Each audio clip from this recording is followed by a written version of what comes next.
Hello, we have Underworlds news, and well, it's, I think, rather ruddy good.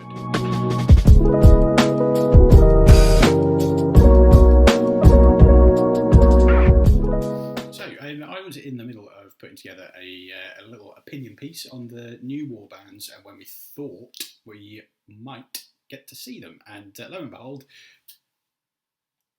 we get some news pop up on the Warhammer community website, which is great, which is fantastic. However, there's some extra stuff on there, which I don't really think any of us was really expecting. So let's kind of break down what they've let everyone know about and have a quick chat about what we think that might mean for the game. Okay, so as we can see here, it's entitled Warhammer Underworlds, the 2020 Roadmap. I think a lot of people were sort of getting a bit worried about the game, whether the Games Workshop had kind of forgotten about it. Well, not forgotten about it, just kind of pushed it aside a little bit. There's a lot going on with other games, like Indomitus being released. We thought that we would have had some news a bit earlier than now about the new Warbands, but it's great that they're kind of coming out now and saying, look, this is the plan. We haven't forgotten about Underworlds players. This is what is going to happen for the rest of the year. It is a very sociable, competitive game. Tournaments are the backbone of the scene, and with tournaments not really being able to be played, they have kind of thought out the box a little bit on kind of ways to keep us all happy. So the first thing that they announced is, here's the little roadmap here. So straight away off the bat, a solo play adventure is available. I've downloaded the details and we'll go through those in a bit, but it looks very similar to the stuff that they released in White Dwarf, where you had to sort of have a group multiplayer game trying to take down a giant. So it's very similar to that. The Warband's being released in August, a bit later than we all thought, but with everything going on with COVID, a lot of stuff, I'd imagine, has kind of been, the can has been kicked down the path, so to speak, a little bit. So it's great that they're being released. Really looking forward to those Orc models. Multiplayer expansion in September. Free fighter cards as a download in October for the multiplayer expansion. That's great. I'll have a little chat about that later, because also there's a free downloadable expansion in November, and then season 4 in December, just in time for Christmas. Yes. So let's have a look at this in a bit more detail. Okay. So download it straight away, and we've got the details here for the solo adventure. And yeah, it's your warband taking on. They have suggested the Fomeroid Crusher model, which is a predominantly Warcry model. Really good, really nice model. I've not got one yet, but they've said here you can have something on a 60mm base. I don't have a Crusher.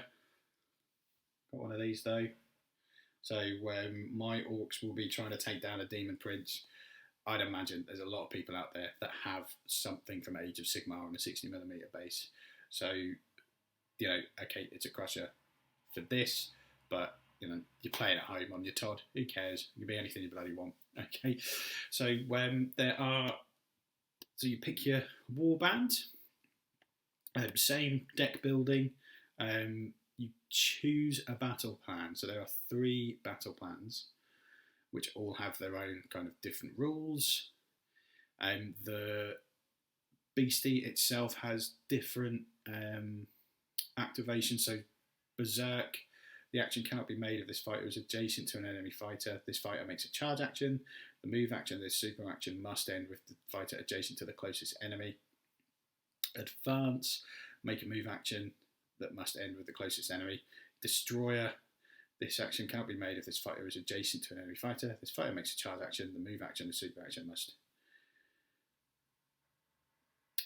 end adjacent to an enemy fighter that is holding an objective token and take the shortest possible route. If this is not possible, this action cannot be made. In addition, while making this action, the Farmer Crusher will move into a hex that contains an objective token if possible. Enraged, this action cannot be made if this fighter is an enemy fighter. This fighter makes a charge action. The move part of it must be closest. If the move action cannot end with this fighter adjacent to one or more enemy fighters, this action cannot be made. For this activation, this fighter's range 1 attack gains scything. As Breaker, choose one adjacent enemy fighter. That fighter is dealt 3 damage. That's quite cool. And Insurmountable, this fighter makes 2 move actions that must each end with this fighter as close as possible to the escape hex. And so that's interesting because that's only applicable to one of the battle plans. But behaviour rules, because obviously you're looking after both sides. So the Crusher cannot be given move or charge tokens, which means it gets to move around more than charge more than once. Additionally, the Crusher has no power deck and automatically passes its chance to play a power card in the power step. Each time the Crusher could take a reaction, the Crusher will take that reaction. And finally, the Crusher always targets the closest fighter with its attack action. When there are 2 or more possible targets, the player chooses which fighter is targeted. So, you can, in that case, you can go, oh, he attacks the one that's got the most rooms, just to help yourself out to try and beat the game. So the battle plans, Rampage, the beastie's been driven berserk. It will be all you can do to survive, let alone kill it. Fortunately, your Warband has had some time to prepare for its arrival. So on this one, you basically just have to survive or kill the beast.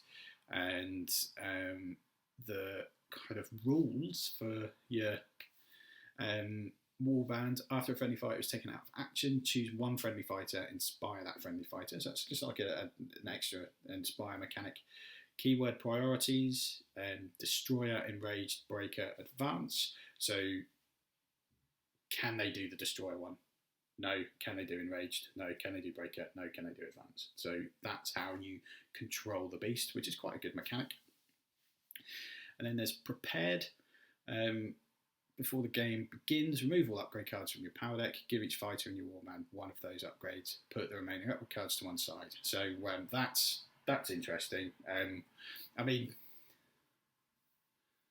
if you're setting this game up yourself, you're just going to put whatever upgrade cards you want on your fighters, and then just deal with it that way, I guess. Okay, so the next battle plan was Desecration. So again, the former Crusher is taken out of action before all objective tokens are removed from the battlefield. Okay, so that's fairly simple. And then it's ruining everything, the extra Inspire mechanic. After an objective token is removed from the battlefield, choose one friendly fighter, inspire that friendly fighter, and the keywords are slightly different for this one. Destroy, Berserk, Breaker, Advance. And then there's the Desperate Times reaction. At the end of a friendly fighter's activation, you can give that fighter one upgrade from your hand without spending any glory points. So the beastie is quite strong. So I nearly spoiled that there, which we'll get to in a second, which is why you kind of have these extra Inspire conditions. The final battle plan, Besieged, is just the beasts trying to escape. And so after the Warhammer Crusher ends a move action within 4 hexes of the escape, choose one friendly fighter, inspire that friendly fighter. And it's basically trying to escape from the furthest side of the board from where it started. The keywords are different, Insurmountable, Crusher, Breaker, Advance. And then Desperate Times, at the end of a friendly fighter's activation, you can give that fighter one upgrade from your hand. This does not cost any glory points. So that's the same as the previous one. So 3 different games, which is good. That should kind of keep you busy for a while. But let's have a look at the stats that they've given the Crusher. Okay, so moves 3, 1 shield, 10 wounds. Cannot be driven back or be dealt damage by lethal hexes. If this fighter would be dealt more than 2 damage by an attack action that it did not result in a critical hit, this fighter is instead dealt 2 damage. So I just need to read that again. If this fighter would be dealt more than 2 damage by an attack action that did not result in a critical hit, this fighter was instead dealt. Okay, so you can only deal more than 2 damage if it's a crit. That's a really interesting mechanic, and I wonder if that is something we will see in the game itself at a later date. Hurled terrain, a reaction. So after an objective token is removed from the battlefield, as a result of the crusher reaction, make the hurled terrain attack action. This attack action can only be made as a reaction. Okay, so that's a reach of 4, 1 hammer, 2 damage. So quite an interesting, quite a nice extra attack in between turns. So that's very capable of dishing out damage. And the crusher reaction, when this fighter moves into a hex that contains an objective token, or when an enemy fighter adjacent to this fighter is taken out of action in a hex that contains an objective token, remove that objective token from the battlefield. So reactions on reactions, because once you remove that, you then get to do hurled terrain. So it's quite a beast.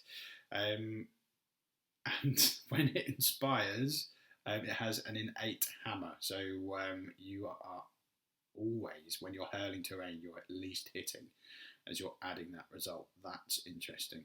And when it inspires as well, it becomes quite rank. So as soon as an objective token is removed from the battlefield, it gets quicker, it gets more wounds, and it gets tougher to hit. So I like this. I'm definitely going to be giving it a whirl. Like I said, using the Demon Prince instead. Probably give it a go with the Orcs. Or I might just chuck it on. Try get an excuse to build at least my Godsworn Hunt and maybe give it a go. A little extra bonus chapter in the old Godsworn diaries.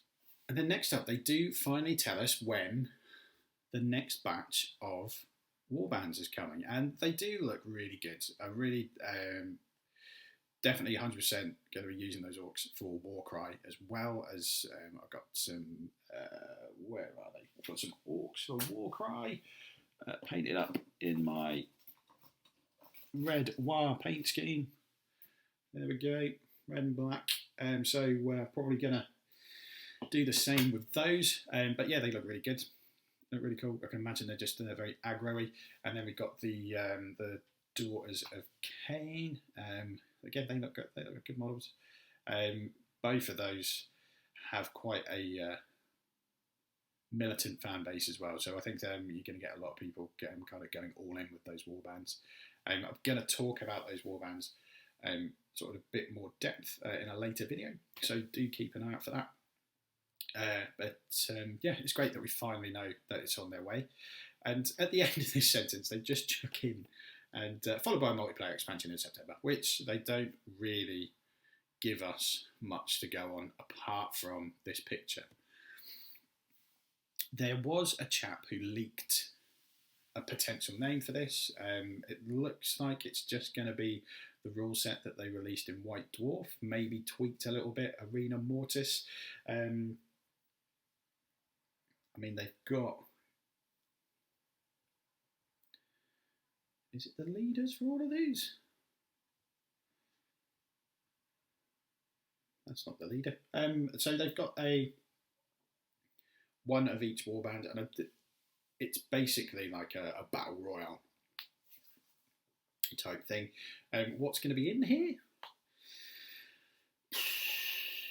Boards, for sure. The rules.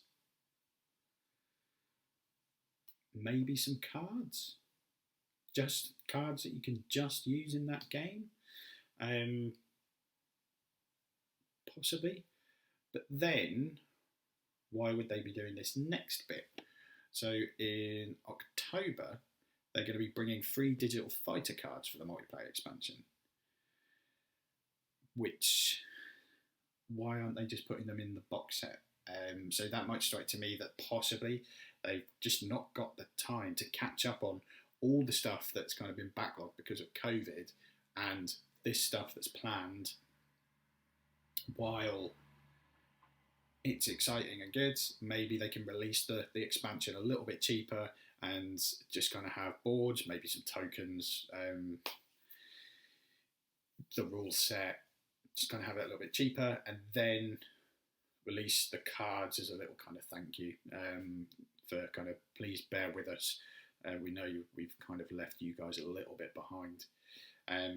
But then the next month, they're going to be downloading, you're going to be able to download a new expansion, which they say here is going to be a game changer with brand new game mechanics, like player health pools, which is interesting. So I'm assuming that's a bit like Hearthstone, where your minions have a health pool and then you have one. So it was the initial intention for this all to be in one kind of big package and then released. I'd imagine kind of like, it sounds like there's a lot there, potentially released at the same price as a normal expansion. Or was this always the plan? I think it's the first one, personally, but I like it that they've done it this way. Because in December we're getting season 4, which is always exciting, and it always gets everyone chatting about kind of what they'd like to see and what warbands and things that they'd like to see kind of going forward. The only tease we get is this, so it's gonna be in the same realm. You can tell you've got the beastly antlers there, a little bit of skull there. Interestingly, I'd quite like to know what some of these symbols around the edge mean. So if there's anyone out there watching that's kind of a bit more down on their lore, what that maybe some of these symbols have popped up in a few books somewhere. But it's nice to know that the next expansion's coming. I'm really happy that they've done this. It's really good. I think as a community we've kind of been quite patient, and there's been some good distractions to kind of keep us invested in the game, such as Vassal and Warhammer Underworlds Online. You can play on Tabletop Simulator, but people are now able to start getting out there and playing against friends at least. Some stores are starting to open across the world. It's probably going to be a while since for the one around my neck of the woods is going to be open, hopefully in a few weeks, but fingers crossed. But what are your thoughts on all of this? Are you happy? Are you disappointed? Is there not enough? Are you just impatient? Do you want to get your hands on these new warbands? What do you think? Let us know in the comments. And if you want to see what I'm going to be doing with a lot of this info, I'm going to be having a few more videos over the next few days. Particularly going to try and get the solo play done, maybe stream or record that, and then I do have a video, one that I was working on today, about the upcoming warbands and what I think is going to be there, and then I'm going to try and chat about season 4 and what we might see with regards to that. But thanks for watching, and hopefully see you again soon. Cheers. Bye.